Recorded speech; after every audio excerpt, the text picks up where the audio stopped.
Quelle mouche a piqué cet infatigable peintre, sculpteur et céramiste, né à la fin de l'avant-dernier siècle, en 1893, à Barcelone, et mort le jour de Noël de 1983, à Palma de Mallorca, d'avoir déployé une œuvre aussi magistrale? Juan Miró se définissait comme catalan international et fut l'un des représentants majeurs du surréalisme. Son attrait pour le subconscient, l'esprit enfantin, comme il le nommait lui-même, et l'amour de son pays ont été les grands moteurs de son œuvre.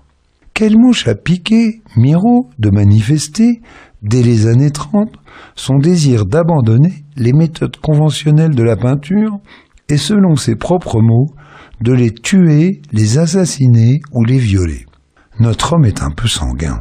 Miró ne veut se plier à aucune exigence, ni ses méthodes, ni ses goûts esthétiques, même celles plus ou moins imposées par le surréalisme.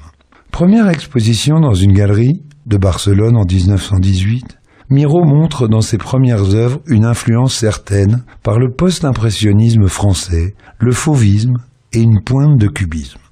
Miró s'installe à Paris en 1922, où il rencontre des peintres et des écrivains qui deviendront ses amis.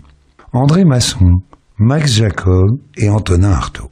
Quelle mouche l'a piqué d'entraîner Picasso, 2 ans plus tard, à signer le manifeste des surréalistes? En 1937, la rupture avec ses collègues est consommée.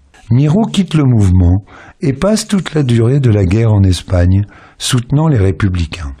En 1958, l'UNESCO lui passe commande de 2 murs de céramique, l'un de 15 mètres de long, l'autre de 7, pour son bâtiment parisien. Miró en disséminera à travers le monde. Il est l'un des incontestables grands maîtres de la peinture et de la sculpture du XXe siècle.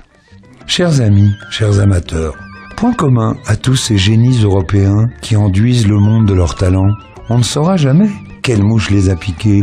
Chères auditrices, chers auditeurs, vous pouvez réécouter cette mouche, ou bien l'une des 114 précédentes, dorénavant toutes illustrées, dès aujourd'hui, en podcast sur le site de notre radio préférée, 3DFM.